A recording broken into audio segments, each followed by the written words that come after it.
Hi guys, Teja సజ్జా గారి యొక్క movie మిరాయిలో అక్కడ ట్విస్ట్ ఉందనమాట. నిన్న అతను పోస్ట్ చేసినది ఏంటంటే గానీ మనకి ఈ యొక్క మూవీలో ప్రభాస్ గారి యొక్క ఎంట్రీ ఉంటుంది అండ్ లేదంటే కనుక వాయిస్ ఓవర్ ఏదో ఒకటి ఉంటుంది అనేది చెప్పాడు అనమాట. అయితే కనుక ప్రభాస్ ఫ్యాన్స్ కి వచ్చేసి ఇది ఒక మంచి గుడ్ న్యూస్ అనమాట.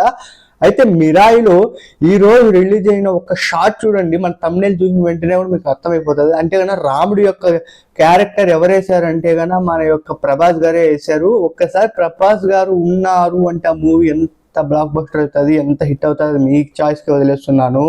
అయితే ఇక్కడ మనం గమనించాల్సింది ఏంటంటే కన్నా మిరాయ్ అనేది రామాయణం యొక్క పార్ట్లోకి సంబంధం అవుతుంది అనమాట. అయితే కనుక ఈ హనుమాన్ వచ్చేసి ఆంజనేయ స్వామి యొక్క మూవీని కాన్సెప్ట్ గా తీసుకొని వచ్చి అది బొమ్మ బ్లాక్ బస్టర్ అయింది. అయితే మిరాయ్ వచ్చేసి రాముడి యొక్క పాత్ర, అంటే హనుమంతుడు అంత పెద్ద హిట్ అయినప్పుడు ఈ యొక్క రాముడి యొక్క పాత్ర ఇంకెంత హిట్ అవుతుంది అనేసి ఒక ఉద్దేశంతో తీసుకొని వచ్చారు.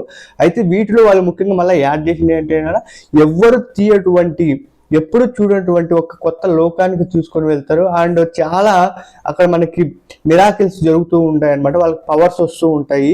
అయితే అతను చెప్పింటాడు మ్యాక్సిమం ఇన్ని మీరు సాధిస్తే కన్నా మీకు డైరెక్ట్ మీరు ఆ రామునితో యుద్ధం చేయాల్సింది వస్తుందని, కానీ అవి సాధించి రామునితో యుద్ధం చేయడానికి వెళ్తాడు. అప్పుడు మనకి లాస్ట్ సీన్ లో మన ప్రభాస్ గారి యొక్క ఎంట్రీ ఉంటుంది. అండ్ బీజిఎం అయితే కన్నా అసలు పగిలిపోయింది మొత్తం థియేటర్ అనమాట.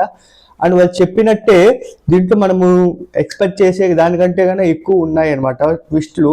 అండ్ ఇక్కడ మనకి నచ్చేది ఏంటంటే కన్నా కొత్త కొత్త సీన్స్ అనమాట. అండ్ అడ్వెంచర్ మూవీ లాగా అండ్ ఇక్కడ ఎమోషనల్ ఉంటుంది అండ్ ఇక్కడ కొద్దిగా హర్రర్ కూడా కనిపిస్తూ ఉంటుంది అక్కడక్కడ. అయితే ఇవన్నిటితో పోలిస్తే మనకి ముఖ్యంగా ఏంటి కావాలి, మనకి మూవీ కాన్సెప్ట్ నచ్చిందా, ఎవరు ఏమని మనం చూడం, తెలుగు వాళ్ళు అలా ఆదరిస్తారు.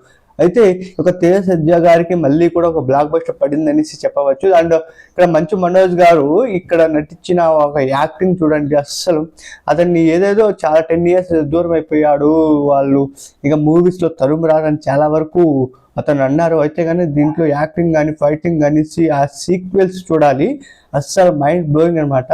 మీరైతే కానీ ఈ మిరాయ్ మూవీకి వెళ్ళండి, అసలు బ్లాక్ బస్టర్ అనమాట. ఎందుకంటే కదా మన ప్రభాస్ గారి యొక్క ఎంట్రీ ఆర్ వాయిస్ నేను కూడా చెప్పని ట్విస్ట్ అక్కడ నేను వెళ్తే డైరెక్ట్ చూస్తేనే, ఎందుకంటే యాజ్ ఎ రివ్యూవర్గా నేను చెప్పేది ఏంటంటే కదా మూవీ ఎలా ఉంటుంది అనేసి, మూవీ ఎలా ఉంది అనేసి నేను చెప్పగలను తప్ప మూవీలో ముందే చెప్పేసినాం అనుకోండి అరే అప్పుడు ఇలా ఉంటుంది ఓకే ఓకే మీరు తెలియాలి వాయిస్ ఆ ఫేస్ అనేసి. ఇప్పుడు మనం thumbnail బట్టి మీరు గెస్ చేయొచ్చు అనమాట ఏం చెప్పాము ఏం చెప్పబోతున్నాం అనేసి కూడా. అయితే దీంట్లో నేను ఎక్కువ ల్యాగ్ అయితే ఏం చేయడం లేదు, కానీ మిరాయ్ మూవీ అనేది ఒక బ్లాక్ బస్టర్ మూవీ అనేసి నేనైతే కనుక ఖచ్చితంగా చెప్పగలను. మీరైతే కనుక కంపల్సరీగా మీ దగ్గర ఉన్న థియేటర్కి వెళ్ళి విజిట్ చేయండి. ఇలాంటి మూవీ మీరు ఎప్పుడు చూడంటారు, అసలు అడ్వెంచర్ మూవీ. ఇంకా అక్కడ మనకి కొత్త కొత్త వాళ్ళంతా కూడా మనకి కనిపిస్తూ ఉంటారు. వీటితో అన్నిటితో పోలిస్తే thumbnail ఫోటో మనకి ముఖ్యం, బిగులు thumbnail ఫోటో మనకి ముఖ్యం. ఇది ఒక్కటి గుర్తుపెట్టుకొని వెళ్ళేసి చూసి మూవీ